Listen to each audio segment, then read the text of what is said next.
She's looming out of bed, sitting in her desk, and then, you know, I feel that the energy stuck in her is so, like, the children, they have so much energy. They want to explore, they want to go out and socialize, and it's really hampering their energy, creativity, and laugh, and, you know, being a child. So, but do you think the children has adapted to working remotely now, or is it working for educational purposes, you think? Or I think for educational purposes, I mean, this is kind of interim. First of all, I think it's this fast track of digitalization will actually test our capacity to, well, both just sit with your computer, but also when you have a teacher, I mean, you have to have scalable individual learning. So I'm an expert advisor to Sana Labs, and that's really when I see her. I know some people there, by the way. So great. Yeah, they're great people. Yeah, great people.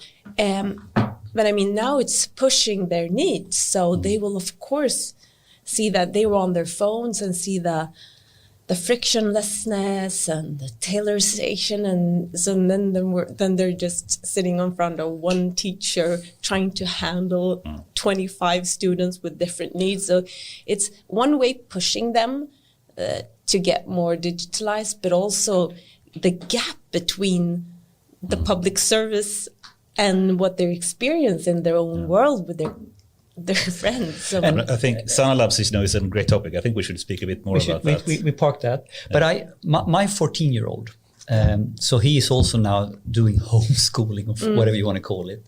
And we live in Värmdö. And I had this conversation with him yesterday. You know, we're sitting at home working, and I'm in my teleconference. He's on the lowest floor. And then I came down, like, you know, and how is this going, you know? Yeah. And then he said something that I think was quite important. For me, this is going great. Ultimately, he is very self-motivated, and basically have had teachers even in the past who basically highlighted, this is your goals for this week, and then he can manage that. But then I said, and how is it in the whole class, Oliver?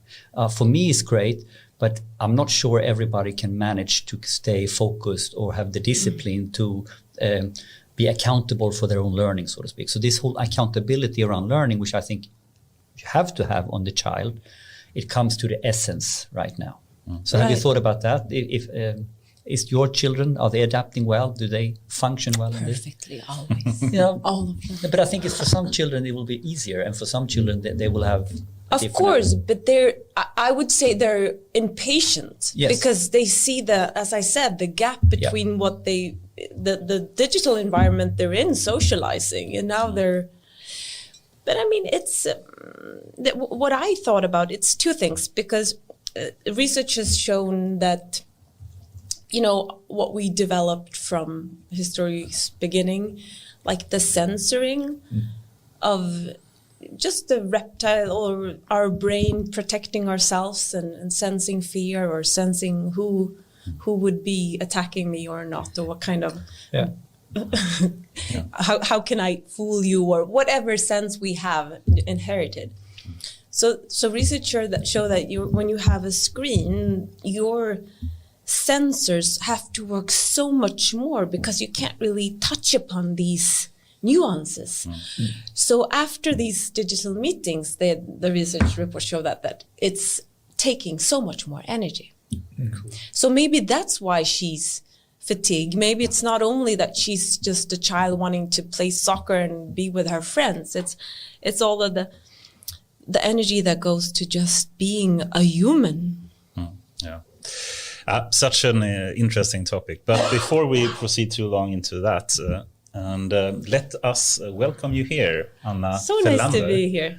Yeah, nice, and I must say I'm very glad that you can come here. You know, I think I mentioned the Nature article that you have been co-authoring, you know, so many times, and we need to talk about that as well. We certainly should speak about that as soon as yesterday, actually, and I mentioned that you will. When are you going to talk? Today or some other day? No, with you. That's why we need 2 hours, because we have so many topics we want to. We'll see if we get there. Probably. And we're just hanging out and drinking some sparkling. Yeah. And of course, bubbly, because Goran is turning 40 tomorrow. Nice one, Goran. So a biggie. we have jumped beyond the beer to the bubbly today. So it's many reasons to be happy today. For one, to have you here. Secondly, to have Goran turning a bit, not as young, but still young. Younger, yeah, maybe. And also it's the season opening. Yeah, season opening. In this year. Which the is second season now. Wow. Second season. Yeah. It's awesome. But perhaps we should start with a quick background. For people that don't know who you are, how would you describe yourself? So I'm an economist from Stockholm School of Economics, and I find my path be very driven by curiosity. And I was standing cooking dinner yesterday, and I remember it's something about turning 40 and the years after that, reflecting on your childhood. Goran is the youngest person here, I think. Yeah, so we're like, let us tell you about aging.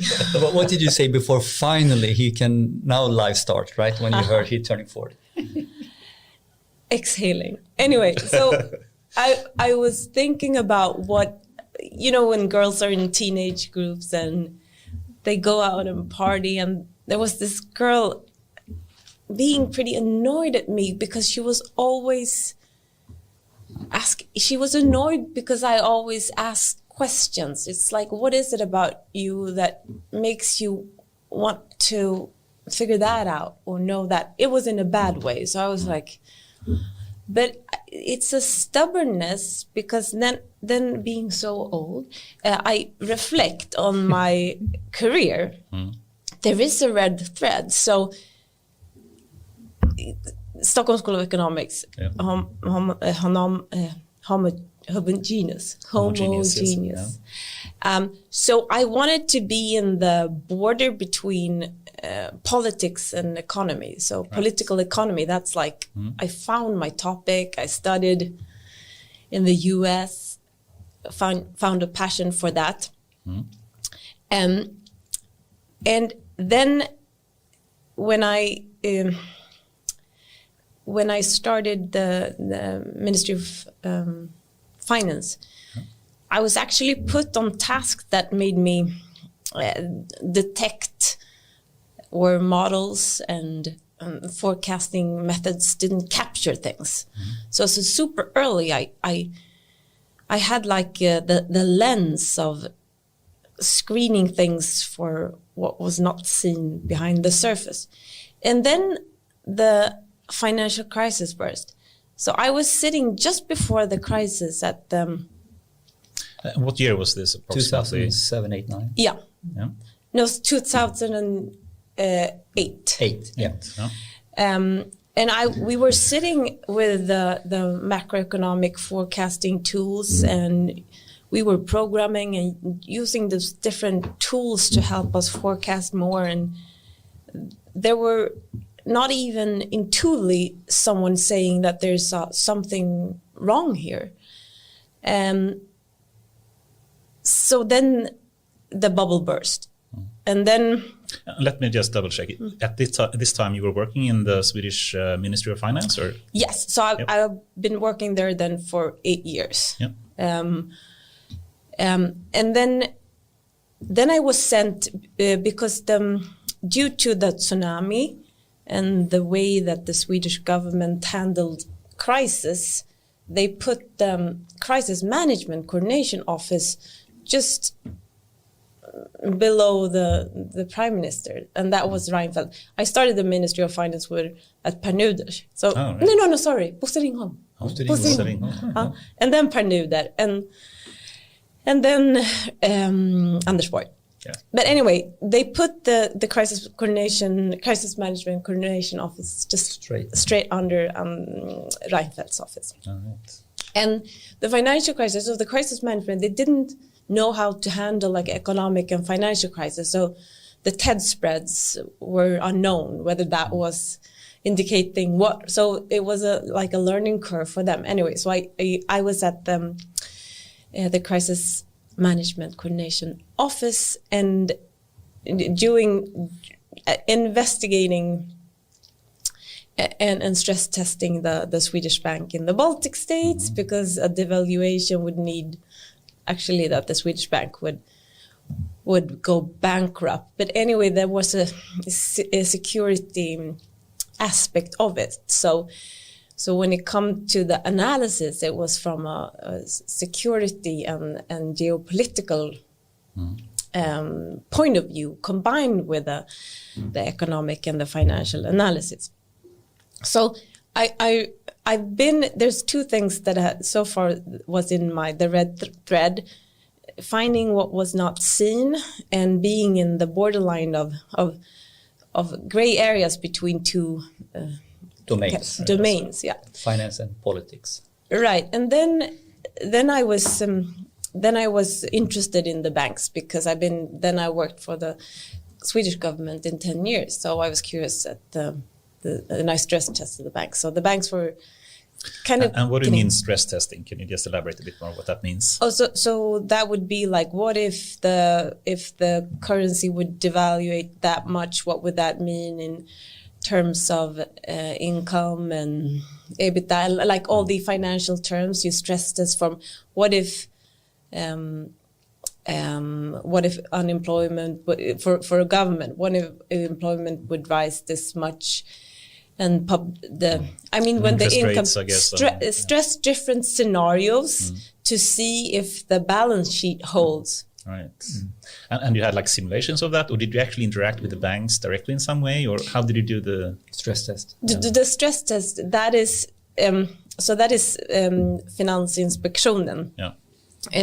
But you also have to stress test for other not traditional scenarios, and that's why you have to think broader. Yeah. But I didn't stress test the bank by myself, but it's the way that you read you read the banks and you read the stress test, and you apply a more broader area to it. Anyway, so I started at Swedbank, and then a couple of years then I was head of macro research and then chief economist, and what I found there was this is 2012-ish, or what year this is 2014 maybe. 14.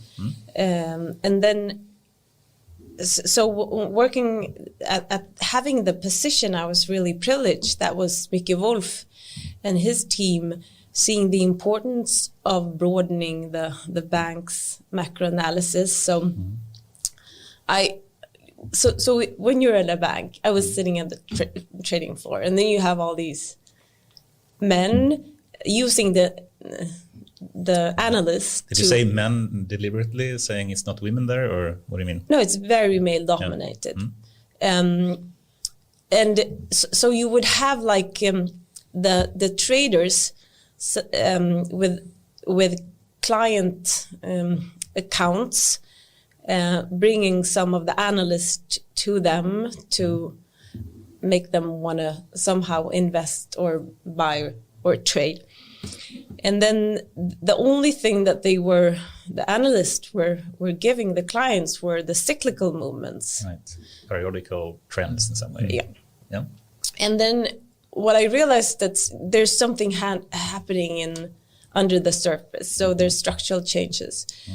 And the structure, globalization had been going on, and urbanization had been going on, but digitalization was something that, we'd had the digitalization and robotization that was kind of something that we kind of closed the box and just. You didn't really take those considerations into the macro models. Exactly. It was something happening, and it wasn't much of. So the feeling is under the surface, there is something huge going on, and we are not really looking at it when we are doing analysis. Right. But I saw it was affecting the macroeconomic terms, because inflation, when you measure inflation, you measure per unit cost.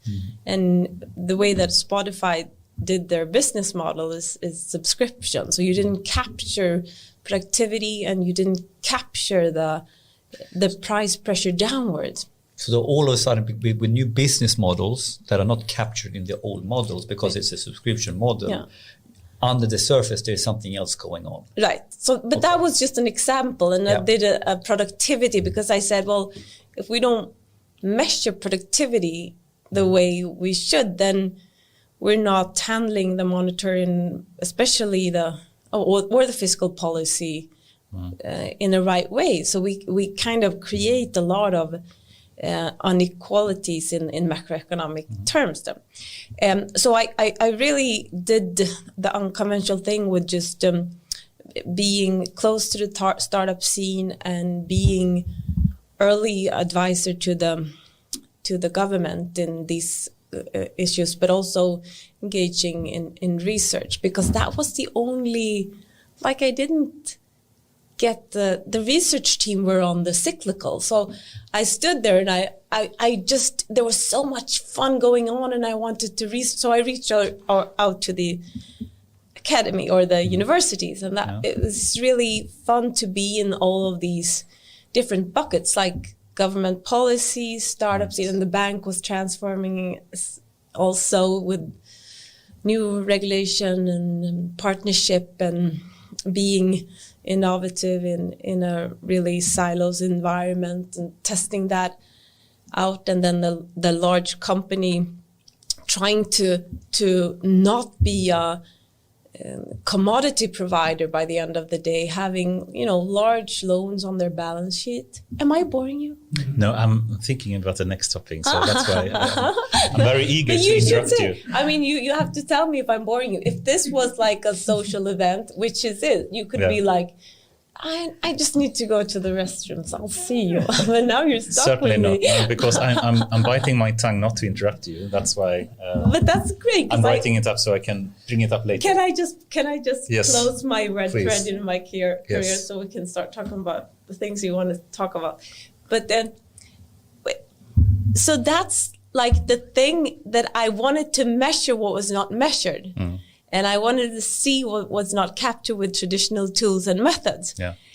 Then where I'm at now, then I was affiliated to the Royal Institute of Technology, and I was still advising the government. I went into some AI startup boards, and then I was also a senior advisor at Boston Consulting Group. Right. Yeah.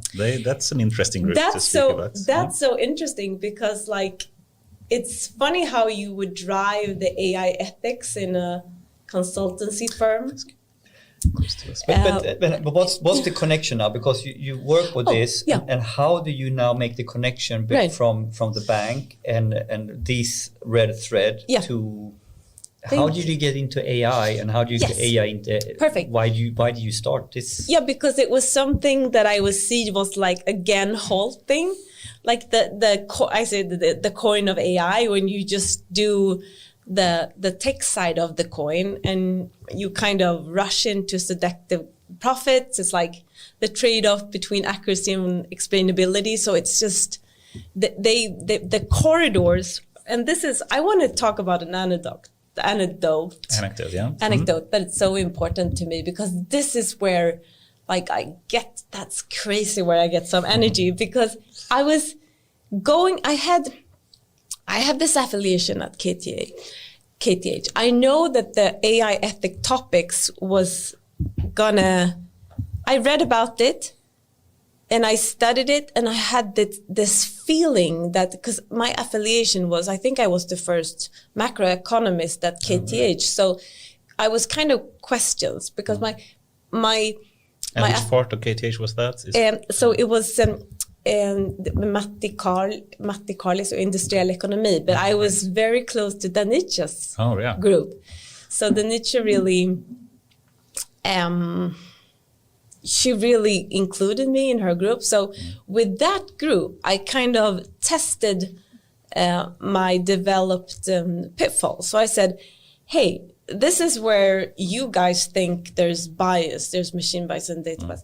But what if you look at it from this perspective? What would the pitfalls be then? And then I stress tested them. No, but I kind of vetted them with Danicha's team. And then I went to present this. And then a larger group of AI professors, highly prestigious, were sitting around the table. And I was super enthusiastic because I thought it's so good that we can start talking about transparency. Oh, again, sorry. The corridors of the AI professors were suddenly just clogged, and investors were just, they had money, they have attention, and so they didn't want to know anything about their accountability in their research or how to make it transparent. So it sounds like someone coming in and asking uncomfortable questions. Very uncomfortable. And also because like saying that I would come from a bank, that's saying like my passion lies in the borderlines, and I don't want to be defined by anything. Or a mother, I want to be defined as. But so they were, I triggered something in them that was so, it was so obvious that I touched a point. A raw nerve. The same day I went, this was in October 2016, Google's DeepMind just opened their first ethical and societal unit, they called it. Her name was Brittany Smith, and she just opened this and launched this. I went to her, and I wanted to have an hour with her. I got an hour. I presented the pitfalls, and I looked at her face, and I said, and I realized, because they had the Open AI initiative, and they had everything, and they claimed to do fair AI. And I realized they hadn't done the work that we've done, that I've initiated. So then the way that I categorize it and talked about it from a more systematic approach, I'm onto something. And then everything just rolled. And like a year after, everyone talked about AI ethics. So being that curious and itching something on someone that is comfortable. But I just want to understand, when was the first interaction that when you started getting into the rabbit hole of AI? Because here is a little bit like we have now rolled forward to, you have almost systematically thought we need to think about and talk about bias. But do you remember, as an anecdote, what is your first experience and trying to lift? When was the first time you lifted the hood and started looking into AI and this topic? Because now you explained what had been bubbling in your head in terms of systematically thinking about bias and ethics and stuff like that. But what got you on the train the very, very first time? Do you remember that? When did AI come? Because I knew it would be the next general purpose technology. Because it came from this your conversation. Economic yes, but it would not have come, if I understand what you said, because you were in your traders were following the cyclical approach, and you said this is something else. I need to follow other structural behavior, fundamental underlying drivers here. Yeah. And I see the startup scene now. There's things here that I can get a better understanding for fundamental new drivers that is not captured here. So I guess entering into the startup scene, you see, oh, this is a general technology like no one else that is popping up. I'm just assuming now. Is that how it worked? Is it in entering into the startup scene, finding AI tech, so to speak, here, or when did you get on the AI fundamental? When did you realize that this was the next general technology? Because that is not open to everyone in 2016. It's like, what would be, if you look at general purpose technology, what is becoming exponent, or the other way around? What is it that is this drastically reduced cost of? So I always come from the macroeconomic perspective. Predictions. So with your macro head on, always that. Then you look now at the new tech, and then you saw, holy shit, this type of tech will have fundamental, huge impact. Yeah, and also zero marginal cost. If you read that book early on, because I was deep into the sharing economy and the business model there, and exploring the labor market and wage creation, how that would be. The Swedish welfare model, how that would be challenged and stuff. So I always looked at it from a pricing, and that when we come into the report, the distribution between capital and labor, and how that polarizes a society. And then here you see a general technology that will have impact on these fundamentals. Is that how? Right. So if you asked me, and then when I said that, what is it with this that is drastically reduced cost of? That's where I started, and that's what I realized, that this is going to change everything. Yeah. This is going to change everything. This is the new general purpose technology, and there are 3 ways. Was this with Danica, or when did before? This happen? Exactly. What is the trigger that you? Because we. Can I stop you for a second? So can somebody explain who is Danica? Yeah, who is Danica, and what is drastically reduced cost? I mean, I think there are things that I'm not an economist in that way. So I think it's you have a background which are extremely interesting because you have another hat on when you start looking at this. But I don't really understand. I'm not really understanding what is drastically reduced cost. For you, maybe it's obvious. No, but I think this is another topic that we could mention, because I wrote, the prediction machine and AIAW and actually speak about these things and drastically reducing costs. So I think this is a topic we should dig deeper into this soon. This is huge, because people don't get this.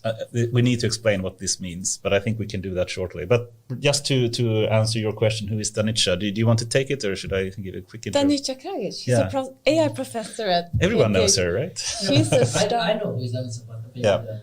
She's a star. I mean, she also has a wonderful personality, and she's a style icon of the whole entire nation.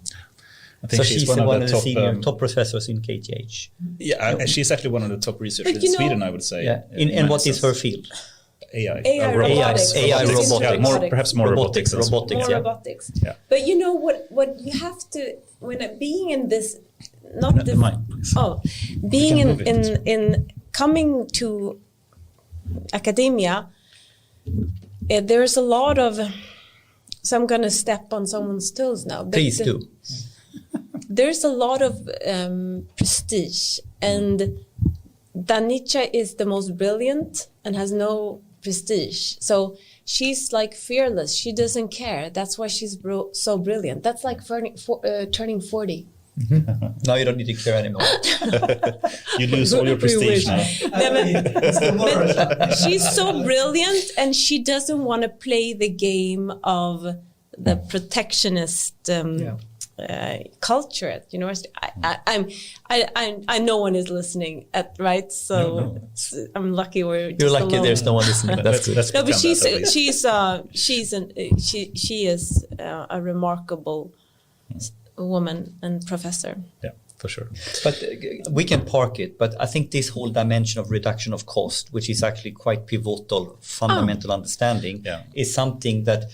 What is that, and what do we mean with that? Because I think the more people understand the underlying fundamenta why AI is so huge, it will help the normal companies that hasn't get on the train yet, that hasn't really connected with this yet, why they need to do it. But let's take that as the next topic then. But let's finish perhaps your background. Yeah. You mentioned a number of things you moved into. You worked in Swedbank, you moved to KTH as well, and worked with them.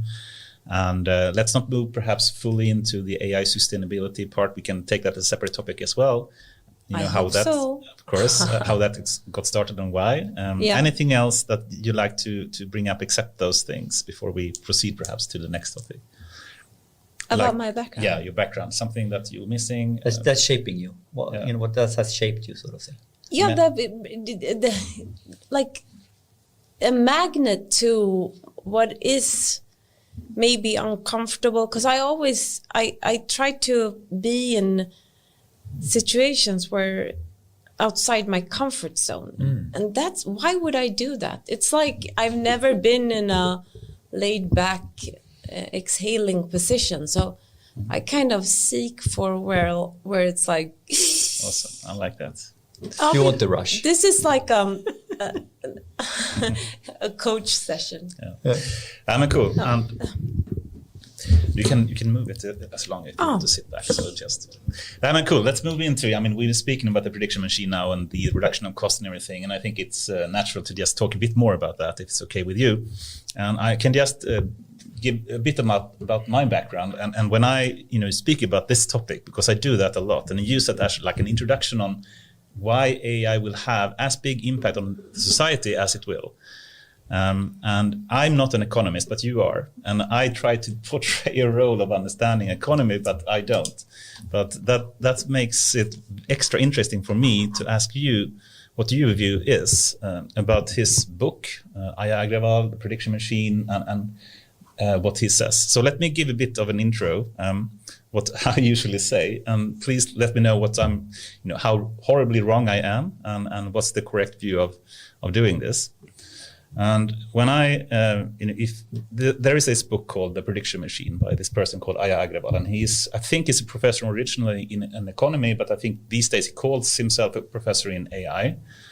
But he basically said what you just said, that you can notice you have these kind of big technological disruptions happening. And AI is one of them, and the biggest one right now. And we had other ones in the past, like the internet or the transistor, that completely transformed the society in different ways. And he said, at least, if I quote him correctly, that it's easy for an economist to identify what the technological disruption is. It is really when the cost of something drastically drops. Then you will see a big change in what jobs we have at this time and new jobs being created. And he said that for the transistor, leading up to all the computers that we have in use today. He said it for the internet, which was, if I remember correctly, the cost of distributing information and products and services, which changed the jobs that we had at that time, mid-90s and forward. Yeah. And created new jobs we've never seen before. And now he said, for AI, it will be, as you just said, predictions. And once again, we will see the cost of making predictions drastically drop, and that will change the jobs we have and create new type of jobs. So, okay, so far, what all of I've said, do you disagree with it, or would you agree with it? Would you frame it in another way? No. It's just I want to talk about predictions, and I want to talk about that filter bubble of predictions, because you cannot predict what hasn't happened, and you cannot be creative yet in that sphere. So would we have been able to predict COVID-19? Yeah. Well, probably not, but we would be super good at predicting COVID-21 or 20. Yet the problem is that all our work to predict the crisis just left will make us blind to what will happen on other areas. And I think this crisis, the focus and the neglection of everything else that is happening, and the children in society, they will stand us and hold us accountable for acting the way we do. So there are three things with prediction models and recommendation and filtering bubbles. It's the COVID and the ability to create misinformation or disinformation. We have half a nation thinking that there was cheating in the US election. And we also have thoughts and insights that are actually based on sourceless or false sources on social media. So how is these two crises or events that we have today affected by AI on social platforms, and how will AI solve these problems? Solve or help or perhaps hinder? I don't know. What do you think? Yeah, so when it comes to crisis management and predicting how to stand ready for a new crisis, we have to learn from the insights from how we react with a crisis. So our behavior when we're stressed, that we can learn. We can also learn the behavior of consumer patterns or investing patterns when we're stressed, when there's a demand and supply shock. And when it comes to the whole this misinformation filter bubbles spurring Trump defenders or advocates there has to be an ethical filter on media, and also the social media platforms has to take responsibility, and it goes from children porn to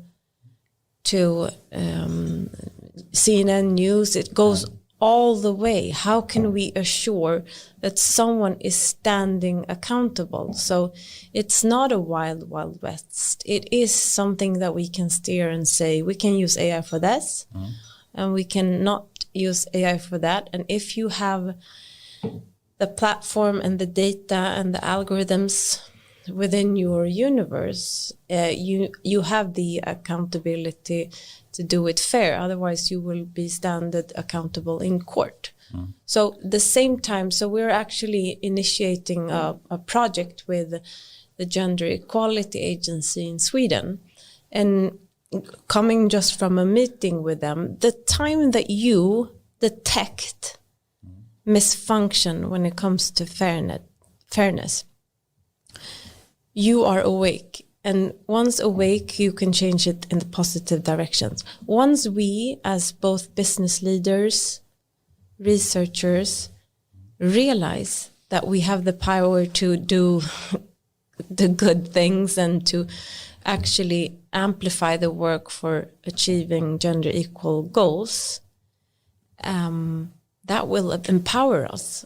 And because now we're asleep, we've been asleep for so long. The Cambridge Analytica, we're like, okay, then we went to sleep again. And it's kind of the accountability awakeness for business leaders. And I don't think it's the coders that will have the revolution, because if you think about the traditional business model, you have the asset and the debt side, and you know the income and the cost, and you know that AI can push down the costs, so you can reduce all spill in the value chain and do everything super efficient, very capital biased. Then on the income side, you can create really deep and tailored and customized client relations, and really game on dopamine, where you are most what do you call it? When you're most proponed. Is that an English word? Proponed, I think you can say that. No, you're most inclined. Huh? Inclined to consume. So you lose your autonomy here in that gaming with your dopamine. The business model is on speed, right? There's no way, if you target the algorithm towards this, there will be a business model on speed and seductive profits. But there's a new type of pollution coming out of these new business models. And this dark cloud of pollution, that's what we haven't accounted for in today's business models. So let me see if I understand you correctly there, just to quickly interrupt you at least, because it's also one of my favorite topics, which I have a close friend of mine who is called Matthias, and he's a professor in circular economy, and he tries to get away from this kind of traditional linear type of make, take and waste, type of economy. You make a new iPhone every second year and you buy a new one and you throw it away. And instead of moving towards a more sharing economy where you don't actually perhaps own as much, and instead, buy a function rather than a product and a service, could lead to completely new incentives. This would be a topic I'd love to explore with you. Do you see what I mean with that? Or exactly, and I love it. Let us can I just I would love to, Anders, just hold your thoughts, because I would want to go again from an economist's point of view. When I did the what are we not capturing with traditional macroeconomic models from digitalization, the productivity gains we were not capturing, that was a positive externality. If you know that term, positive externality. I don't. So there's a value that is the willingness to pay for the service or product is higher. So it's kind of a free. It's a market failure, but it's something that you. So a very good example is that you have, if you've if you have deklarerat, if you declared your income declaration, or tax declaration, Yeah. or if you shopped online or did your bank errands digitally, you know that you gained a lot of time, right? You gain a lot of leisure time in Compared to do it manually. right. Yeah. And leisure time is not part of any official statistics, but you know that it has a value for you. So you can't buy your leisure. Well, you can, but I mean, that is a positive externality that you So there's a gain. positive externality I gain, so you can make a business model out of that, and it doesn't really follow the old model, so to speak. Well, you could make a business model of it by pricing it, but you don't. Like so that was the research project at Swedbank. So what if Swish? We pay nothing for Swish, right? And now we couldn't live without it. No, but we're hooked into the ecosystem that someone is capitalizing on it. Yeah. But so there's no thing as a free lunch. But I wanted to explain to you what a positive externality is. What I'm saying is a negative externality is the pollution coming out Of these business models. of this business model. So it's like, it's great. We're just flourishing here business-wise, and we are just, having this high. Yeah, but this pollution is super important, and we have the Netflix movie Social Dilemma and stuff like that, where we highlight. I mean, like we do. They get our data. We give it freely because we feel that we want to have this service of Facebook. We don't truly understand the model. And now 2, 3, 4, 10 years into it, people have started to realize that you can use these social media models for purposes they were not intended for. And all of a sudden we have pollution in terms of, a division of people's, no one can get a common view because everybody get the personalized view. So there are a lot of impacts that has happened that I don't think anyone could foresee. Is that what you mean with the pollution? Yeah, but that's what we do. That's the AI Sustainability Center. Yeah. So we categorize this dark cloud of pollution. We said, okay, these are the pitfalls, and this is how we use our tools and framework to solve it. And it's going from theory to practice, and it's taking theory and having it from another multidisciplinary lens, and it's taking it from bottom up. So no one can say, so all these tech giants saying we're doing fair AI. Okay, so what does that mean? How do you code gender equality within your organization in every AI innovation that you put on the market? So no one can answer that. So you have to start with a systematic approach to this dark cloud and base it on how can we solve it. And when I say, when you're there, and you realize that you identified a problem, the faultiness, then your eyes are open. You can turn it into something that will make your brand be extremely competitive and on the market, and create the trust that you will, because you want people to have autonomy to opt in because they want to. Can I opt out? So I'm not on Facebook. I'm not on Instagram. Oh, no. And I don't care the parties I'm missing out. No, actually I'm not getting invited. So I don't miss being disappointed. Let us put it that way now. But what if my children's school dialogue was happening on Facebook? Yeah. So what does that mean for people who want to opt out? What does that mean for people who doesn't have a bank ID or not? But could we? Now we have to. Sorry, I'm sorry. No, but we should try to structure a bit the discussion, because it's so many interesting different things you have brought up already. And one thing that I think we should speak a bit more about is this kind of make, take, waste kind of, and a circular economy and self-function topic. I think that's interesting. We mentioned social media and the filter bubble, and how AI potentially can be a positive or negative impact on that, just as sustainability goals. I think that's another topic that we could try to dig deeper into. Going from the dark cloud, understanding it and turning it into a positive, doing this as a competitive positive or edge. negative, we don't know. It's like an awakening, and I know, and I'm certain that the accountability around this will just make us, because you have to choose. And the thing is that the ethical, it's not a red wine discussion. So once you are there in top management and say, this is what we say is sustainable consumer credit, you have to it's binary. You have to point it down. What is it for a woman in my age to nudge on my dopamine and my vanity? And also talking about gender, what if you're not your sex is neither male or female? Cool. Exactly. And we also mentioned, the AI Sustainability Center a number of times now. Yeah, we haven't really introduced it. So but perhaps one more topic used to laying it out there. Yeah. You know what the hell is ethics? Yeah. What the hell is ethics? I write that down. What the hell is ethics? Okay. Because but wait with that for a second. We wait with that. So I want to talk about everything. like a kid in a candy store.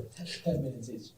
10 minutes. I mean, okay. This is why it takes 2 hours, because when you get the Pandora's box I want to open, be here in 4 hours. When you get the Pandora's box open. But before we move it, let's start to make sure that we actually capture, the Sustainability Center. Just for a joke, before we get started, the best show is the afterward when the cameras are closed. Yes. So we've been sitting here till 12 a couple of times. And my kids are home alone, so I can't. I wish. I'm sorry. Anyway, let's do it a bit more structured and please, try to you find... lead it. No. No, try to. Please.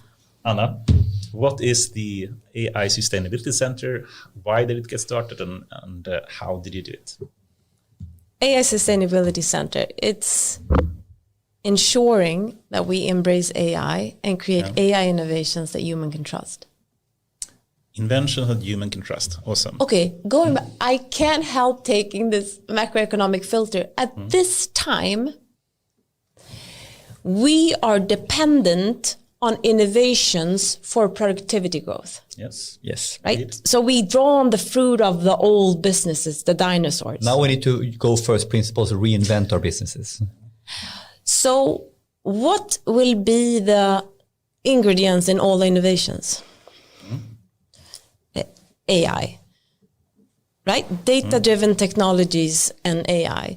So whenever you want to innovate, the topic of ethics will have to be on the top of your agenda because it has to, and it should, and be to your advantage, be forced to make a stand, put down the flag. So what side do you want to be in? Do you want to be asleep? Or do you want to take action for steering AI in a world that is better for your consumers and environment and society? So but let's perhaps start with the history as well. How did it get started? For people that don't even know what it is. So it was me and Fredrik Heinz and Stefan Larsson who was sitting and scoping this project. And Stefan Larsson is coming from the law and societal perspective on technology. And he was at this point where? Lunds Tekniska Universitet. He still is, but he's affiliated to this. And Heinz was at Linköping, yeah. And he still is. So. And what faculties? Are they all AI guys, or are they from are we multidisciplinary from the beginning? Yeah, so Fredrik Heinz is an AI researcher with a focus on AI ethics. I know him well. Actually, did a PhD at the same time as I. It's just for whoever is listening who might not know. Right, and he's on the EU high-level group on trustworthy AI. Yeah, and he's in several AI Sweden and etc. Yeah. And then the other guy, Larsson, Stefan, and he's also in the borderline. He's one of the best AI ethics researcher we have because he has angle of the legal angle, but the socio-technical angle as well. So the three of us. So you're coming from slightly different. AI ethics is the core center of research, but we are coming into it from slightly different angles here. Yeah, and that's the way. That's the way. So we did it. We said it's a Nordic approach with Nordic values, and the approach goes like it's multidisciplinary and you collaborate. That's the Nordic way of doing it. But the Nordic values are also something that we take for granted. So we want fairness, we want integrity, we want autonomy, we want solidarity, maybe even stuff information. Like yeah, but we are dedicated to not compromising on this, and we combine it with sustainable business models. So we are the USP here. We are considered extremely well doing business and ethics. So that's where we started. So we brought in also companies who understood that this is a movement that is about to be created, and we're a one-stop shop for AI and ethics. We do research, we do consultancy with scalable tools that is unique in their design because they are designed in a multidisciplinary, cross-functional. The way they came about is quite unique. Yeah, but it's also how you apply. It's also how you apply them. You apply them to activate different roles in your organization. So you're being a bit uncomfortable here in our organization, but you awake them. And then we have use cases, so we have a framework, methodology, and strategies, and we have like a smorgasbord of offerings now, how we can audit, how we can come in as an AI ethical board, and how we can use our framework to make their products and innovations market ready for AI solutions humans can trust. So we work with.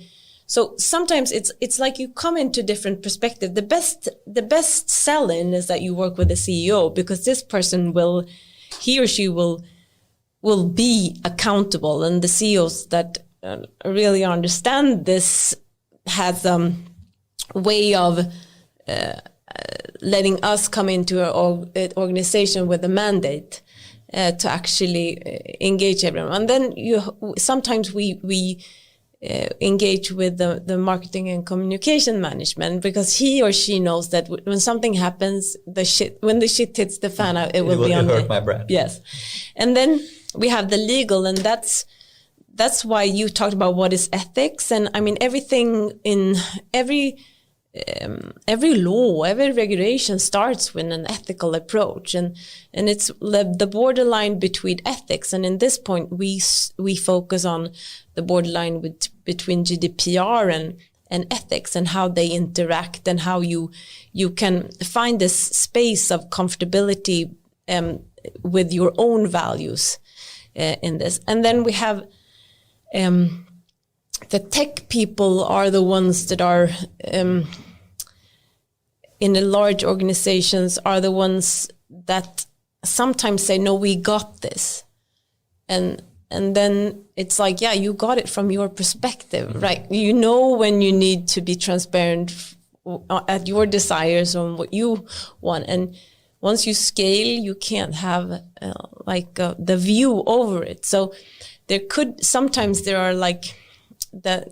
it's the CEO doesn't know what's going on in the tech department. That is like a black box. So how would you define the vision of AI Sustainability Center? Oh, the vision.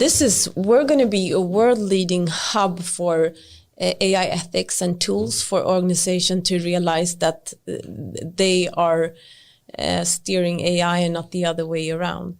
Awesome. I like it. That's a good one. Steering. Not steer AI, not being steered by the AI. Yeah, but you know, I dream about the people in position to change the world when they are awake and like, oh, okay. Like once we decide on what we think is fair and can communicate that and be accountable for that, there's a lot of stuff that we can do good. There's a lot of damage we can just dodge.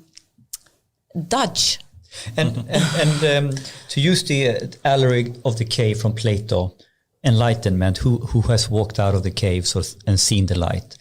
In your conversations with businesses now, are they awake yet? Have they seen it yet? Or is it something that is still a buzzword that we kind of know is important for us, someone, because I can read all the articles? Or have they walked out of the cave yet? No, but see, that's not what I say is awake. Awake is then when you realize your accountability. Because everyone, if you ask someone, every business leader would take 2 hours with us talking about AI ethics. So interesting. But we don't do AI. Exactly. Then you haven't. For me, if you know Plato's cave, you see the world as shadows projected at the back of the cave. So you think a horse is black and white, flat, as you see a horse as a shadow, right? And then someone walks you out of the cave and puts you in bright sunlight. You get burnt in your eyes, and now you see actually a horse is in 3D and in colors. So basically, when I hear someone, oh, this is so interesting with AI, they're not awake. And they are still in the cave. Yeah, but that's important to me. So I forgot that metaphor. I love Plato's allegory. Actually, on Data Innovation Summit, I started before, and you was the first keynote speaker. I used the Plato's allegory to talk about enlightening. To truly understand data and AI and how you need to change your company, you actually need to demystify it and understand it. You need to do the hard yards to get out of the cave, to look at it in a new perspective. But the beauty of it, first you get frightened because you understand the harm it can create, and then you get overwhelmed by your accountability, and then you see the light of what you can do good. Yeah, that's being awake. And Plato would say, first when you walk out of the cave, you get pain in your eyes and you get blinded because you're looking straight into the sunlight. Your eyes needs to adjust. And by now you can see it clearly. The problem is when you're trying to go back to the cave and explain to your friends what you now have understood, you have no dark vision left. So all of a sudden, when you've seen the light, you are actually from a different perspective on everything you talk about. So that's the pain you are talking about. Plato, you read your... Sorry for going down that path. I love philosophical discussions. You're reminding me of what I already know. It would be fun to just dig deeper into what ethics really is and I know good definitions of that, which is hard. But, before we perhaps move into that, what's next up for AI Sustainability Center? Do you have any plans ahead? Yeah. Lots, I guess. It's... so a new CEO. Cool. It's gonna become public Monday. Why can't we have a scoop? Can we have a scoop here? So there's gonna be clearer buckets of who we are, what we do, and why. And it's gonna be one bucket that is research, the other one clear consultancy with the tools that is going to be unique and scalable, and then there's going to be outreach, then there's going to be the movement, then we're going to create a sense of awakeness here. You know what I want to talk about? Please, what do you want to talk about? Because do you know Brené Brown? I don't. No, I can't say that. Well, I think she is very her language goes straight to the heart of a 40+ woman. She says that, there's you call it the stage, or like the ringen. How do you call the circle? No, the circle. Like when you're boxing, you're in a boxing. Going to the boxing into the ring. You go into the ring. Yeah. Boxing ring. And then there's this audience, and having been down in the ring and, seen being hurt and being pushed down and stood up again and being laughed at and being praised and everything you do when you put yourself in the ring, you're kind of out there. You're saying, here I am, and you take a risk, right? And she says, feedback. I don't take any feedback from people sitting in the audience, but I do take feedback as a proof of engagement and love for someone else in the ring. Like I can I will not let myself be praised or doomed by the audience, because you have to be in the ring. And I don't know why I know exactly why I talk about this. Because as I talked about where we need innovation to thrive, to drive productivity, there's a lot of risk to be taken. And there's a lot of shame in your dreams that you want to avoid. But this is the time for risk. And what do we need to be able to create a society that takes risk? Well, we need our welfare system, but we also need an forgiving norm, and we need the arms that are not robot arms, but physical arms to catch us when we fall. Safety net and safety nets. So the human touch and the human aspects of life in this AI era is going to become even more important than ever, because it's going to be a polarized world. It is. We can come to the article of in the Nature Communications. What do you think it's going to be increasingly polarized, so to speak, in the world? Just between countries and within countries. So it's obvious. AI divide.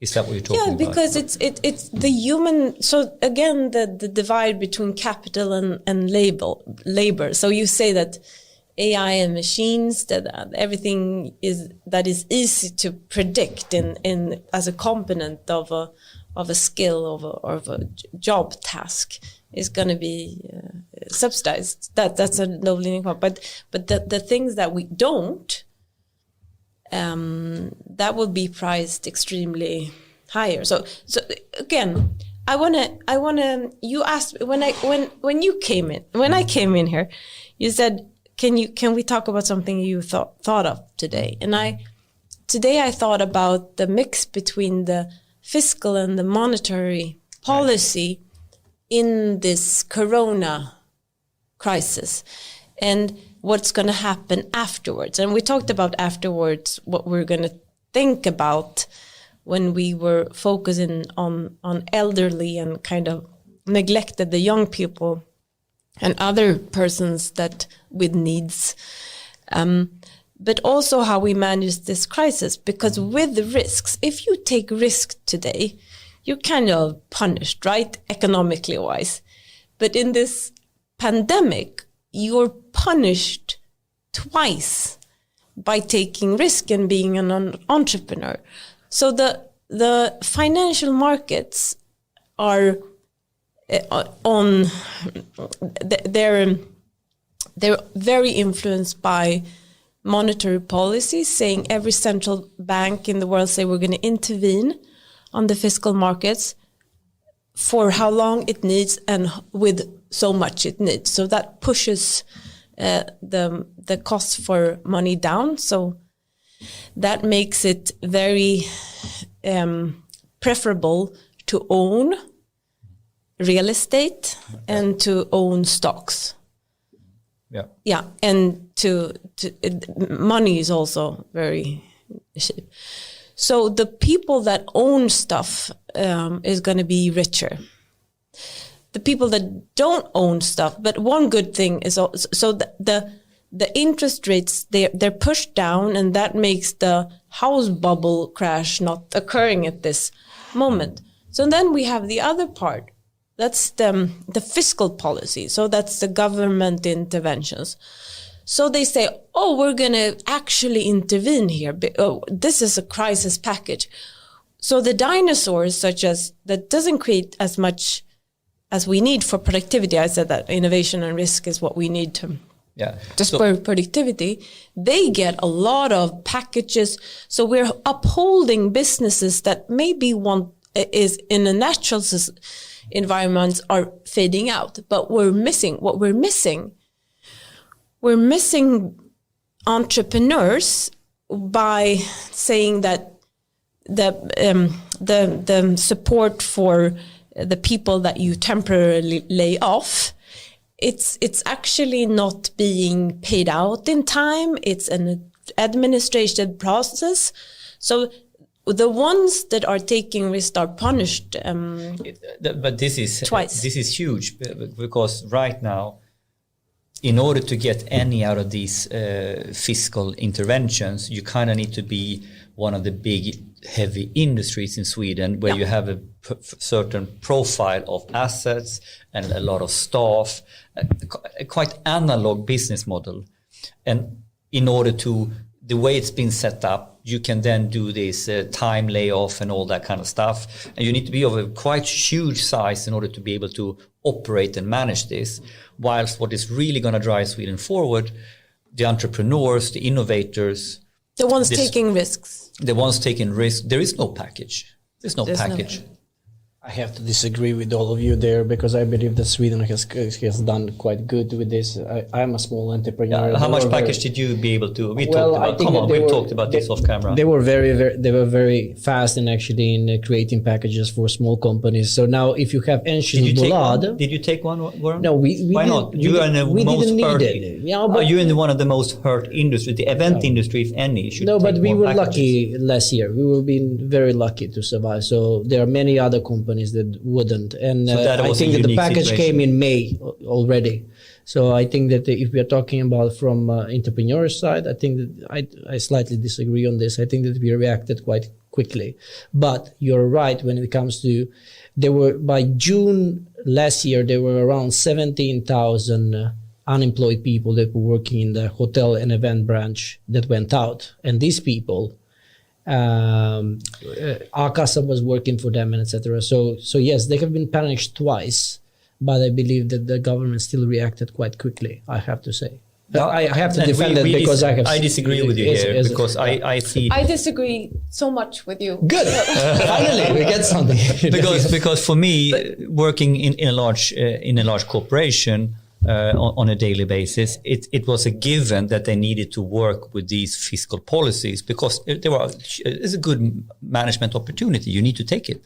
I partly agree with Goran here, but let's Anna. So what it does also, it is punishing women. So women is working in service, low skilled areas in a relatively more.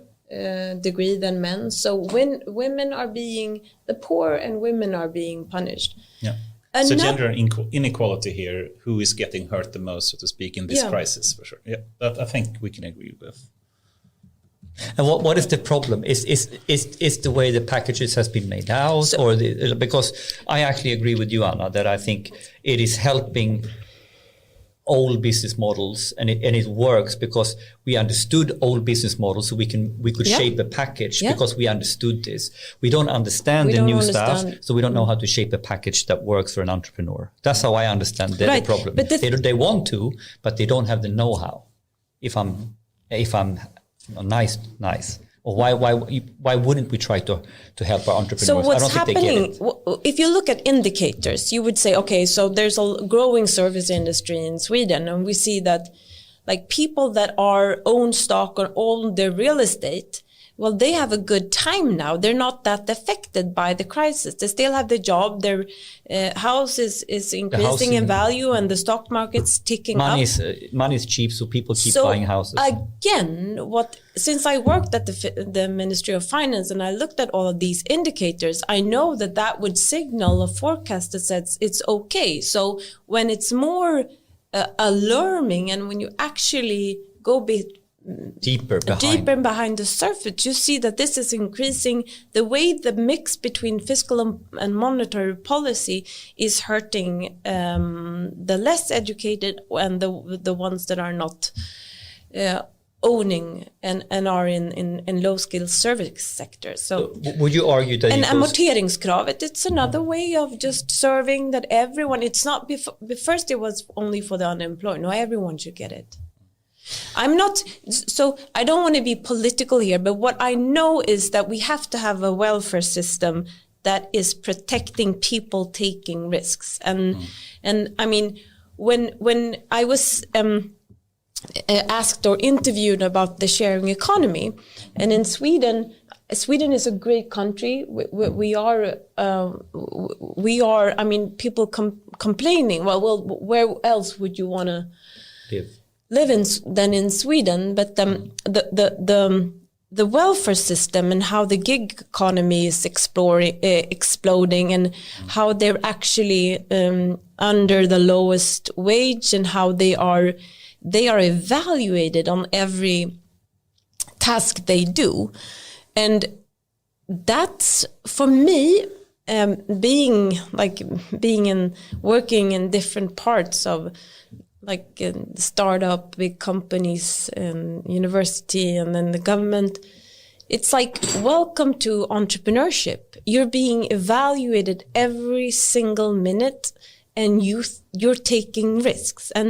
And that's why I think that the policy is just that the labor market policy also based upon the dinosaurs. So we have to look at what is a security net based on the gig economy and the people taking risk. How can we secure that? And to secure... Yeah, I mean, I agree with both kind of arguments, I would say. And I can certainly see that Corona has caused a lot of issues. For one, it's like we're going a bit back to the law of the jungle. Only the strongest survives. And if you don't have a safety net as a company or as a person, you will get hurt in some way. And that's really sad, of course.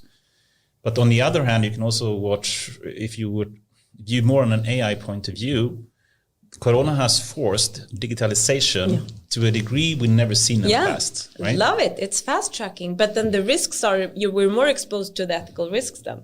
So we have to work with ethical filters even more now. I mean, I think it was the Minister of Education in Sweden that said basically, like in May or something, 2020, I said this year, but last year then, like 3 months of Corona has accelerated digitalization more than 5 years. Yeah. And it's kind of, it's good in some sense, but it could also lead to ethical, implications and consequences that we don't We've had to put things in place that we haven't really understood fully what it means. Right. And just to finish my point as well, I think also it's been building up like a need for doing more investment. So I think actually in terms of VC capital, there is actually more available today than for a long time, which could help a lot of startups getting funding potentially. So there are also these kind of positive side effects. Of course. Right? Of course. Yeah, good. Okay. But we mean, like, maybe I'm going down another rabbit hole. Sorry, Anders. Yeah. Because, we have talked a lot about what we talk about, and we've used the terminology, the AI divide. So we've talked about the digital divide and all that kind of stuff. But we have also seen, if you work in the industry and you truly work on the tech side and all that, you see this problem that we have a divide now. You can look at it on country level, but you can even look at it on actually, it's a couple of fundamental tech giants that are so far ahead in their AI industrialization and how they do things. So it's the rest of the world is playing catch up. And this is one part of what is driving polarization also. And one of my strongholds, what I'm doing as my core business, I think we will have a worse society is all disruption will come from a few tech giants. We will be a much more healthy society if we manage to disrupt ourselves and become data and AI ready ethically and all this. So here this tech AI divide to me is around this area now. We are talking about the polarization, how we need to help, and we talked about how can we invest so Europe actually gets a sustainable alternative to the US giants and all that. So there are many. I'm just going down another rabbit hole here in our after work. I so much want to talk about that, and I want to bring up Anders' point with different incitament. Yeah. But first, I want to talk about the tech giants and the catch-22 in that, because you have the tech giants, and with all that data, they manage to transform their business into different fields. So their monopoly situation is within data, not facial recognition. So the regulators can't get them, because like in home devices, they would say that, no, we don't. It's the data that needs to they acquire that has the monopoly situation. Yet that's exactly what we want, because we want to hook up to every social platforms that has this huge environment. So no one wants Facebook if no one else is on it. So it's very difficult with the desire to have this monopolistic giant and to catch it with regulation. So the opt out is like, you do what you do want to, but you don't want to. And that's why the Facebook wasn't an incident that really awoke us. I mean, the Cambridge Analytica incident, or yeah. Mm-hmm. So we did not awake because we love it. And why do we love it? It's the dopamine. Yeah. So it's autonomy. So this is why autonomy is so important for us at the AI Sustainability Center when we claim the fairness of AI, because I don't even know that someone is playing with my feelings. I don't even know that I am becoming vain and consumed on credit. So I think, this, I'm biting my tongue all the time here, but okay, we have a number of topics here. One is the filter bubble, that we get the dopamine all the time. We're seeing things that agree with our personal opinion, and potentially just dig deeper into that and keep, building up our ideas or opinions in perhaps in not the very objective way. But perhaps a bit before we jump into that rabbit hole, filter bubble. So many rabbit holes. AI is cool, man. It's so many rabbit holes. I'd just like to stay a bit we started to speak a bit about the AI divide, and it would be interesting to hear what you think about that. So one way to describe it is basically we can easily see today, if we look at the most valuable companies in the world, top 10 2019, it was Google, it was Amazon, it was Facebook, it was Microsoft, and it was the Chinese giants, the Alibaba, Tencent, and Baidu, etc. So we know it's the most valuable companies, and we partly know that they've been so successful because they can make use of AI and data in a way that very, very few other companies can. And then that creates like a feedback loop that makes them more and more powerful. And in some sense, you can argue, is it good or bad? Of course, we can find many bad situations, and we can try to regulate it. And actually, the first question I'd like to ask you is about regulation when it comes to tech giants. Yeah. Because this is a hard question. And I know GDPR, for example, had very good intentions, but I don't think it had really good consequences in the way it was implemented. And the reason I'm saying that is that we know the tech giants, they have huge legal resources. They know the data better than anyone else, so they also know exactly how to manage the regulation. Whilst the less mature they don't want to take the risk. I mean, to the risk. Let's take an example. GDPR, you have, you want to have access to your own data, or you have the right to erasure, basically saying if someone comes to Google and say, remove everything about me, they have to implement that and implement the routines to do so. And they have no problem doing that. They know how to do it easily. They have so much resources, they have the infrastructure, and they have the legal expertise to easily implement it. Mid-sized company. I mean, the mid-sized company... It's not applied there. It's not... They are stuck. Sorry. Oh. So, I mean, it's not a big problem for Facebook or Google or Microsoft or the giants. They have the system to do it. To comply with this. But the big problem is for the rest of the world and the rest of the companies. So in some way, it leads to like Swedish companies and retailers perhaps not being, having the courage to actually make use of data and AI because they are afraid of getting fined by GDPR. Do you agree with this?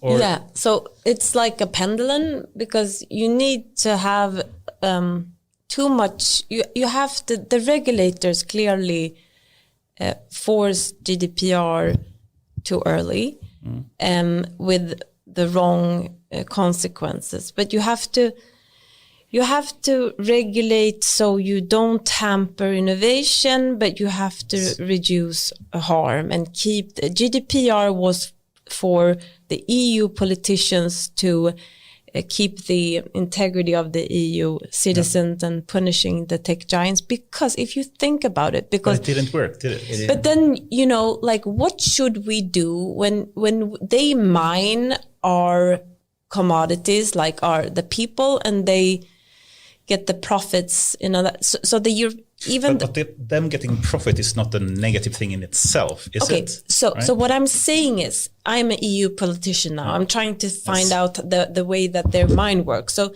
they see these tech giants coming from the US and China, and they say they're exploiting the citizens of the EU and hurting their integrity. Yeah, that's the problem. That's the problem. Yeah. It's not the making profits that's a problem. It's the integrity and privacy issue, right? So what is the gain? So that hence the discussion if they would tax per citizens in the country that they exploit. And also, or use. I mean, they do provide value as well. They don't only exploit people, right? Or we opt in because we think that they have something we want.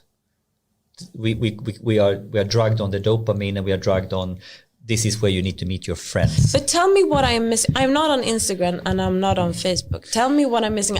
No, I'm just saying that's an extreme stance to take. I think it creates. I'm surely missing out. But what they are concerned about is that someone is eating their cake and harming their you mean EU politicians? The EU, that's where I'm coming at now. So I'm putting the hat on. How does the EU politician think and rational when they come up with the GDPR They setup? know that there can't be a EU closed Facebook. They know that this is something that the EU citizens want. So it has to be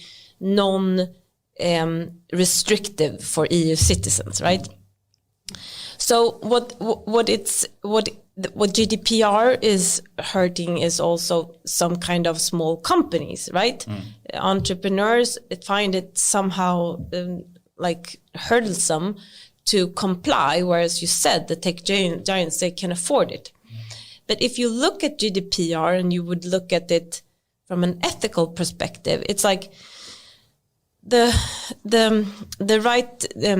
consent pillar, which said that, okay, I have to, now they're discussing, because I give my consent to share my data. Okay, so I share to you and you and you and you, and I don't know, since I'm not an AI professor, how these data sets can be combined and create insights that are privacy intrusive for that. So that pillar kind of fails. It's a false sense of security when it comes to... No one reads the 30-40 pages of legal terms of services. Yeah, and now they're actually discussing whether that is legal to apply such an accountability to a citizen to know and read and stuff. So that's the...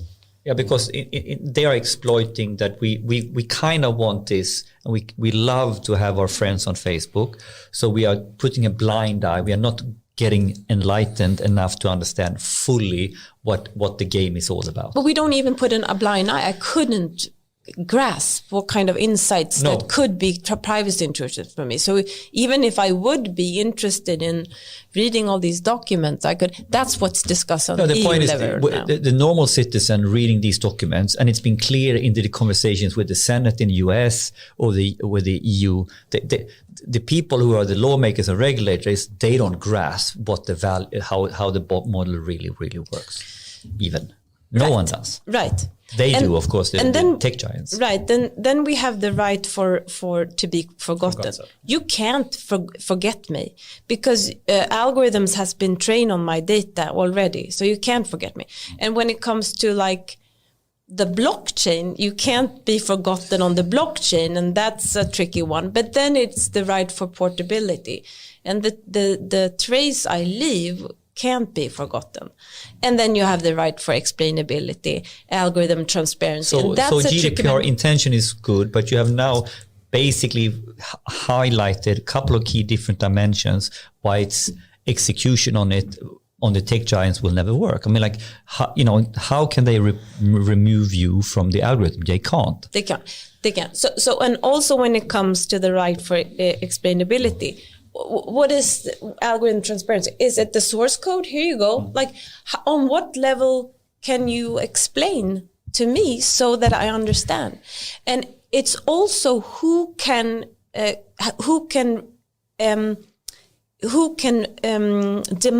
the algorithm transparency. So in the EU, their discussion is whether the harm is there harm, because I can't by chance just say that I want the explainability on my terms and you have to withdraw. So you have to have like a sense of you're at stake and you're being harmed. Okay, so what is it? What's harm? Is it like social harm? An AI algorithm decided that I won't have custody over my children, or is it the financial loss when the algorithm said invest all my money in this portfolio? So it's like there are many undiscussed and unfinished considerations in GDPR based on the fact that, but I mean the intention is somewhat good, but then Ursula now is talking about the high stakes and the low stakes. So she wants to regulate with transparency, explainability. The high risk and low risk kind of applications. Yeah. So they're saying that so the high risk is public sector, transportation, health, money, maybe. No, education, recruitment, and then the lower stakes, and they said that they are going to be regulated, but then they're discussing the not so high stakes, and they say that there will be some kind of informal certificate. So just raising the question in this manner would be maybe better. But for us, we see that once like explainability is put on the table, it's like then the work begin. It doesn't end there, because then you have to say that, okay, so how do we want to explain this? Because if you're a public agency, you can't explain how you're going to get fined or how you're going to detect fraud. So it's sometimes just to dig into explainability, because it's one of my favorite research topics as well. Yeah. Because we even have a PhD student looking only into how to bring forward explainability from especially the latest type of AI models. But what's your view on that? I mean, the risk is let's take a human, for example, and let's say that you decide if I should get a loan or not from a bank. And you say no, and I ask why, and you give some explanation. I may buy it or I may not, but I can never really truly understand why you made that decision, can I, as a human? Ignore AI for now. Yeah.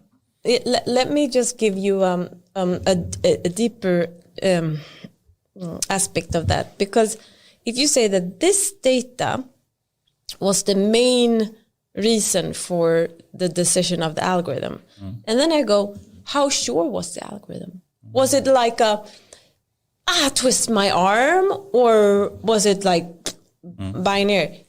You're beginning to realize.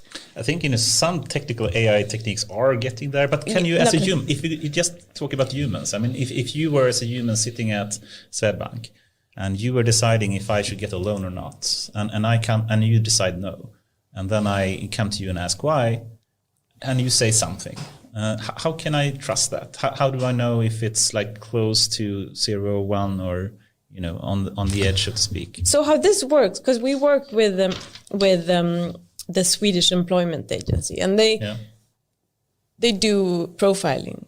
Yeah. It sounds bad, but it's a good thing. Thanks. It's really good. We're far from being able to handle all the job seekers without AI. So AI is a prerequisite for retaining the social contract and just being able to afford this welfare model. So that's important that I say that. But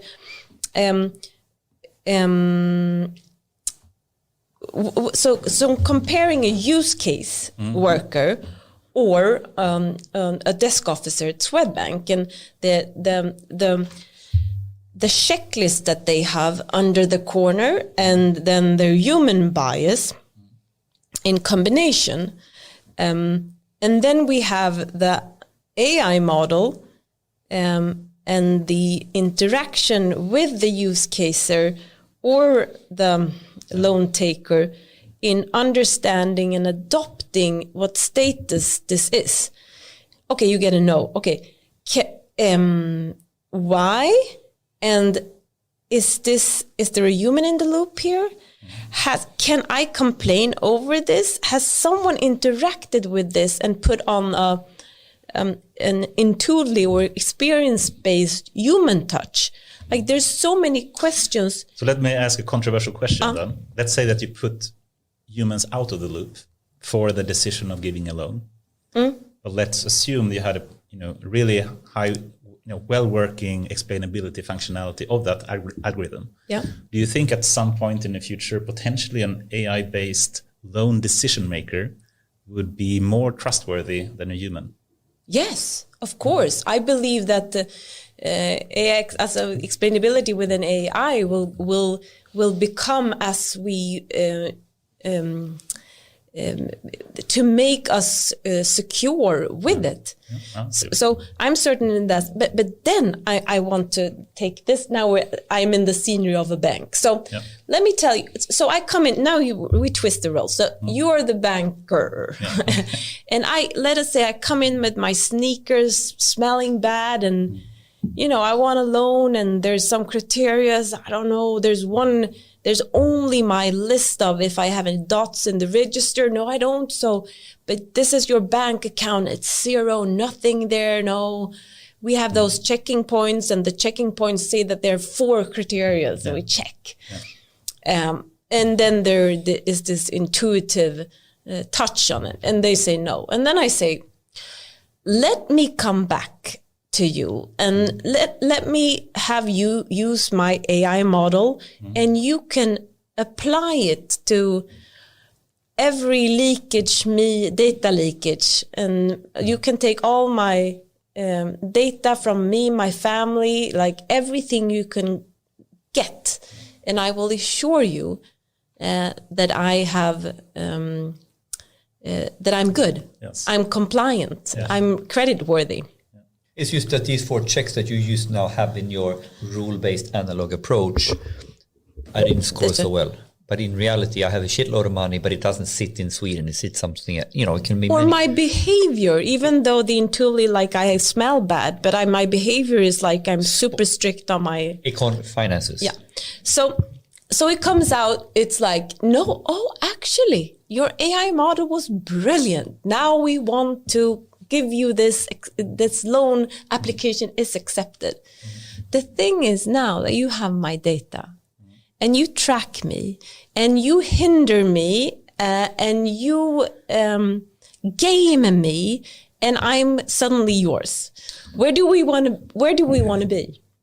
Okay, cool. I'd love to explore more, having data problems, because I think but now it's on explainability. Yes. Yeah. So we're still on explainability. Yeah. But okay, let's try to finish that point and then move to like data ownership and these kind of issues that can cause.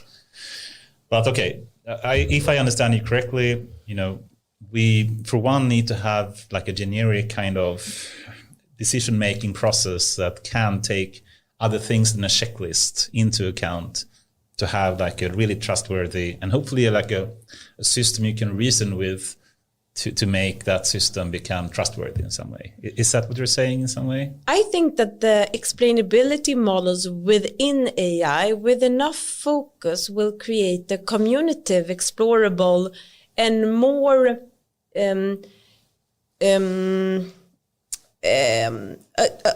so this I want to talk about, because what is the goal here? The goal is not to have the right transparency of the explainability model. So the explainability model would be targeted at having a human understand it. So how would you deploy an AI explainability models to create or to meet the needs of different levels of knowledge within AI? I can answer that. Sorry. No, but it's an awesome. I love this. This is actually a research field. Actually, but that whole topic, DIG worked on that in one of their last reports when they tried to highlight a framework for how they see the public sector in Sweden. One of their biggest values, if you compare public sector in Sweden to other countries, is that we put a high trust in our public sector. Yeah. And now, if we want to have AI models, a key strategy is to keep trust high. And in order to keep trust high, we need to communicate, we need to be transparent upfront on how things work. So actually, the answer to your question, the best answer that you can read about is actually this model of how they've implemented, trustworthy, explainable, but how they go about to build trust. And they're in one way, instead of focusing on the technicalities of explainability, focus on, as you highlighted, what makes someone trust it and feel that it's right. So we need to explain how it works. We need to explain the whole context. I don't know. Can you explain how a human brain works? Sorry. No, but the point is this: instead of going into the technicalities of this, this is a rabbit hole. It is. Focus on the trust aspect and basically how can I communicate what is happening so people understand how it works. That's not the same to explain the AI model in all. Core in this is to explain where you at the point where you can't explain. Do you want to go further? Well, yes, I do. I trust you. Or I don't trust you. No, thank you. Yeah. But the awareness, but we know when we can't explain anymore. We know it's not like. But that goes for everything, right? There are so many things. If you start taking this explainability topic into other topics of AI, I don't ask, could you please explain how my email ends up in your account? Explain that, otherwise I don't trust you. No one knows how they. You know what? The time is really flying away, and we have like 25 minutes now. That's another thing I have to talk about. I have to just an end note on GDPR. Okay. This is so good because, like, the right to be forgotten. Yeah. When I go to the doctor, and I tell him this is what my disease, like, he or she doesn't forget me. How should we mirror the right world? Should we? How much faultiness should we mirror from us humans for us to live in peace with AI? Because we're asking things that we can't live up to in the analog world. The thing is, I am convinced that we have to see AI for what it is, what it cannot do, what it can do, and what we ask it. Please, we know you can do this, but we prefer you not do that because that's not the world we want to create. Yeah. So now we go into another. Explainability is one thing, but it's also more about the conscious choice and when we decide to trust and when we decide not to trust and not use it. Can I try to summarize with one statement and see if you agree when it comes to the explainability topics? And then perhaps we can move a bit, perhaps if we have to ownership, but we have to touch the Nature article as well. Yes. And do that before the time runs out. But let me see if you agree with this. So explainability. I would argue that the best and most trustworthy systems, both human and AI, is when you combine human and AI together. And that means that, AI is good at some things, like processing a lot of data. And potentially for, taking a loan, AI has the potential to go beyond the checklist. It can actually go through much more data about you that a human never could. But it can't do other things. So human is really good at other things, which is like reasoning and have a deeper background knowledge that AI is very, very far from having today. So if you can combine the both of them, you would have the most trustworthy system where the human makes use of data for processing more data, but then have still the reasoning and putting things in a context that an AI can't do. Would that, in your mind, lead to the most trustworthy AI loan-giving system? Yeah, of course. But again, so having an AI model, say that to answer to give it a more clarity or to make it difficult to say no to that, it's like I'm a doctor.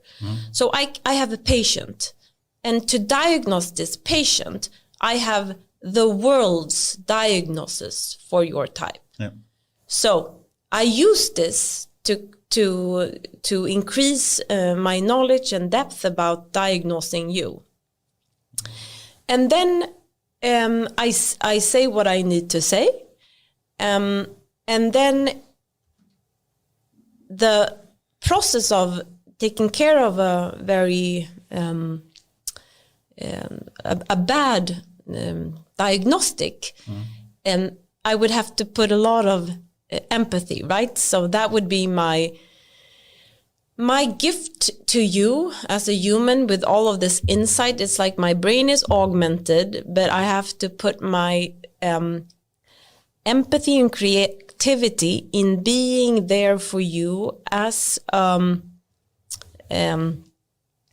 expert in my field, but also as a human being. And you're gonna come out from that room, and you're gonna be a super happy patient with a bad diagnostic, because you think that I've given you some hope, right? That's part of getting better.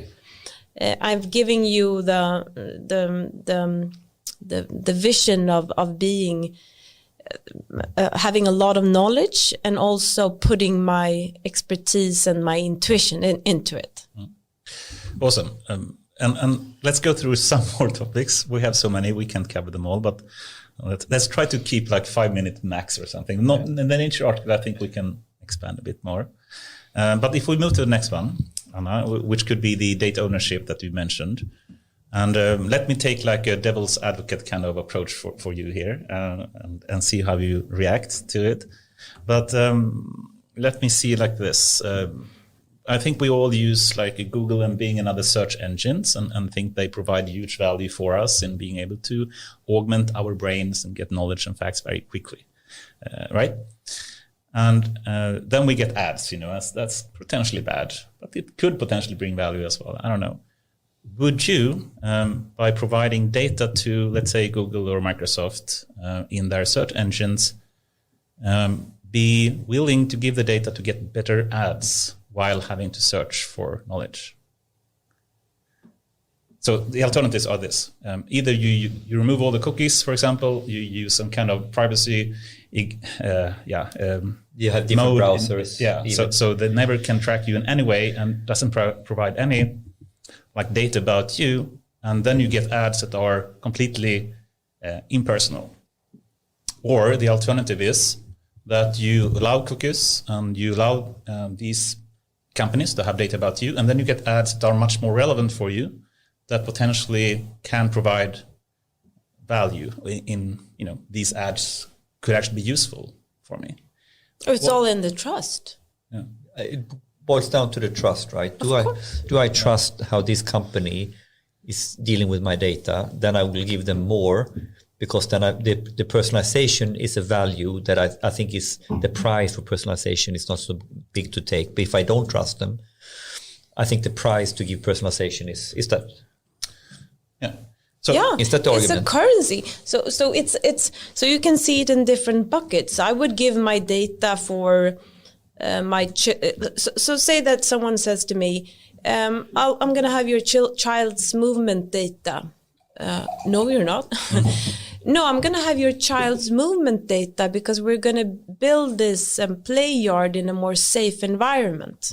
Yes, I will give it to you for free. Okay, so I want to have your data.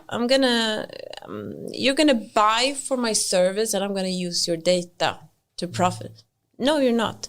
You are going to pay me.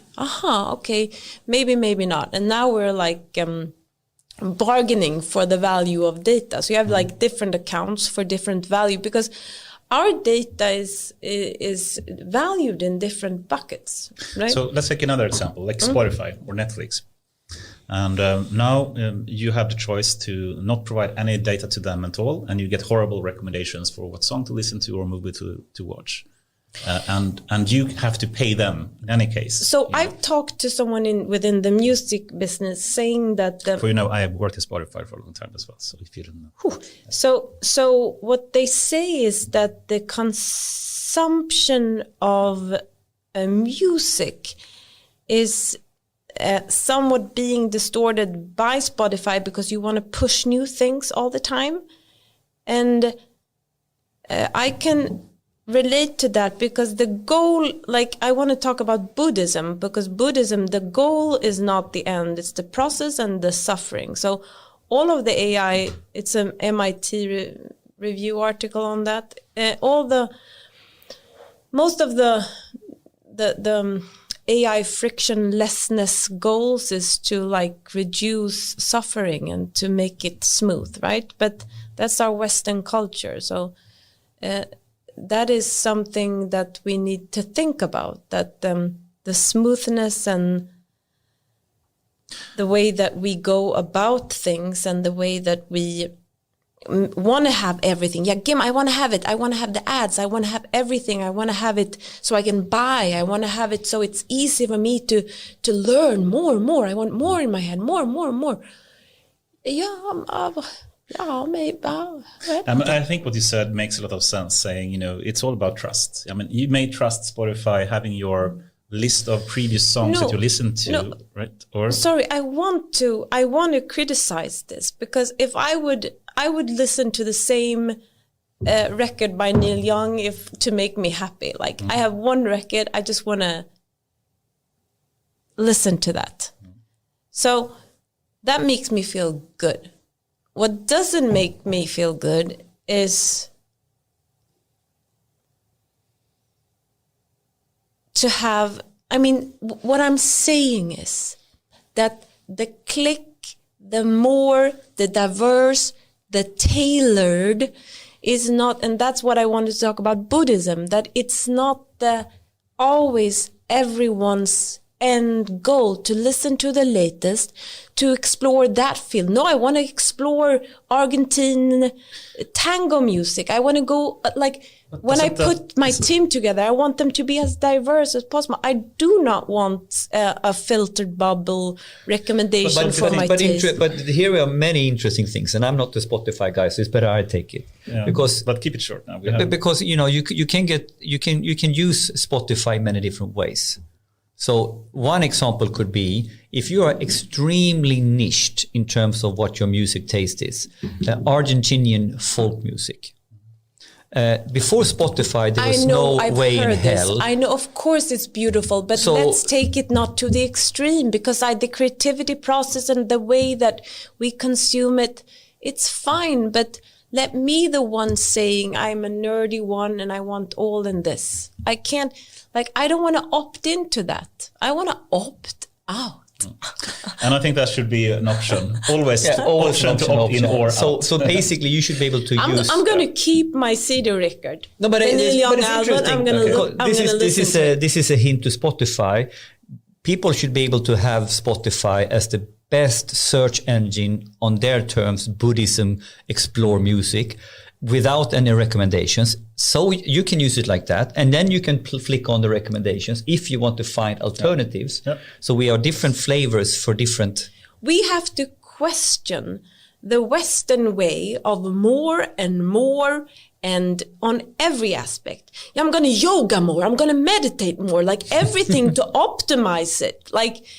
Let's go through. Now, this is a red wine discussion. I'm getting off track. I'm actually very much into Buddhism and doing meditation and I do that every day. But it's interesting when you go down this rabbit. Maybe you don't do enough. True. But yeah, good question. Yeah, you're trying to. Yeah. Anyway, I wish we could speak much more about this. But for some people, at least, would you agree that recommendations provide a value? Oh my God! Think about the positive externality in society.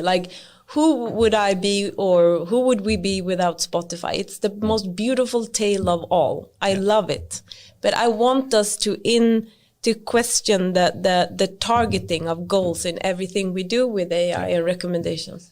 Cool. Good. I think that's a summary. Yes. That's a good summary. And we have. Let's now go at least. Yeah, we need to go to the Nature article. Yes. So let me give you a quick intro, and then I'd love to hear you explain a bit how this got started. You worked with Max Tegmark and Virginia and so many other people with this article. And I can just say, I use this so many times when I speak about AI, which I think it's super beautiful, but sometimes I actually get critique about this article as well. But let me skip my intro and let just you explain a bit more. What's this article? What is how it did for it get started? People who hasn't know anything about it. What is it and how did it get started? Okay, so is AI good or bad? So one thing we can relate it to is the United Nations Social Development Goals. SDGs. So we all work towards these, and it's really it's a good way of it's the putting new a vision. black, SDGs is the new black. Yeah. I like that. That's a new T-shirt, Goran. SDGs are the new black. So you can't criticize us from having that as the world as we should strive for it. So thinking about AI, is AI leading us to this good world, or is it leading us to a backyard? Is it a disabler or an enabler of achieving Beautiful. the SDGs? Simple question. Very good question. And the article is not about saying yes or no. It's a saying, what research do we have or see today that enables, that shows that AI is an enabler for achieving one of these 17 goals? And what research articles, academic, do we have showing results that it's not? And just to give a bit more background for people who don't know about the SDGs, etc. But this is the Agenda 2030 set up by UN for 5 years ago or something, I think, right? So how many goals is it? 17. But there's sub goals, so there's 169 targets. Yeah. Right? So UN basically makes a statement. What do we want as a sustainable? 169 goals in 12 categories. 17. In 17 categories, that basically highlights a sustainable Earth in all aspects. Could you simplify it like that? Well, so we took the 17 goals and we had economy, environment, and society. Mm-hmm. So 3 categories, yes. 17 goals, 169 targets. Right. That we want to make. So this approach, the beauty of this article is the approach to go ahead and say, what can we show research-based that enables these goals, and which are they? And what can we show that is being researched about that disables it? So it's not the reality, it's what's been researched, trying to show the reality. And then we made, I had the goals related to economics, and not all of them tasks, but we divided them into our niches. So all of the authors got a part of the targets? A bucket each. Yeah. Yes. And then the work we did was for every task, 169 targets that we were assigned to do. We scanned the research literature and we read the articles that would prove as a disabler or an enabler. I mean, for the economic and productivity wise and employment wise, that was very important and interesting for me, because of course there's productivity gains from AI. I mean, productivity, when you say labor and capital, that's a net effect that is an enabler, but it's also making a polarized world, and social tension would, in the long run, not be good for economic growth and job creation. And when it comes to job creation, it could be that, I mean, the sharing economy, it's like a light shining on everything, every skill, every person that is idle, and activating that. So that could lead, to a lot of activity with people having skills that would not be activated before. And also, like educational wise, when it comes to skilled labor, the tailored or the personalized education and the MOOCs, the MOOCs, and everything with the zero marginal cost of getting education, and that would also be an enabler. Hence, what I said, what my your task that you looked at. Yeah, that was that. But I mean, my reflection on that is that the work on AI ethics and the work on also the AI and gender that's a tricky one, because when it comes to poor countries, there's a lot of, when it comes to education and education on sexual reproduction, and I mean there's a lot of information on it, but then again skill bias makes it go the other way around. So I think what my reflection is that there is not enough research on AI and gender, and it's not enough research on the sustainable long-term negative economic aspects of AI if not handled in a sustainable manner.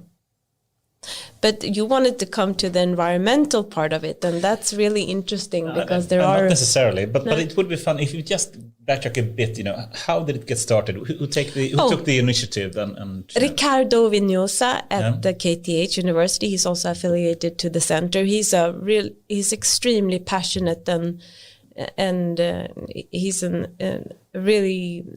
he's excellent in his task. So what they did, there's an informal team at KTH who engage in this topic of AI and the SDGs, and they kind of find out, like in the AI faculty or community, you just going a bit outside of that, like just glancing into the the gray zones and to other faculties, you find a lot of it's like AI been working on its own here in a silo and just peeking out the value you can create by stepping between faculties and working with research like that is extremely valuable for publication and for your academic career. But the people in this group are extremely passionate and competent. But Ricardo and Francesco is actually the ones that has been the souls and the must have been so much work to get this, to put all these together, right? How was the process? Because it's always tricky to work on a paper a big team. Yeah. And here we also have the fundamentals of quite diverse entry point, environment, economics, AI as the core discipline. So what was the working process here? The uniqueness of this was the structure. I mean, we had lists and this is the work of Ricardo. He's brilliant, and just systemizing it in the shared documents and making it easy for me in my work to kind of dig through it, just digging and digging and digging. So you had a structured approach also to how to search and find and categorize and to map it all out. Right. So you could then work focused to analyze the text rather than because the search activity is quite huge. Yeah, and it's only academic articles, so it doesn't really show that's where the gap is, where I see that there could be like. So the sources was found on archive, or how did you find the source? Yeah.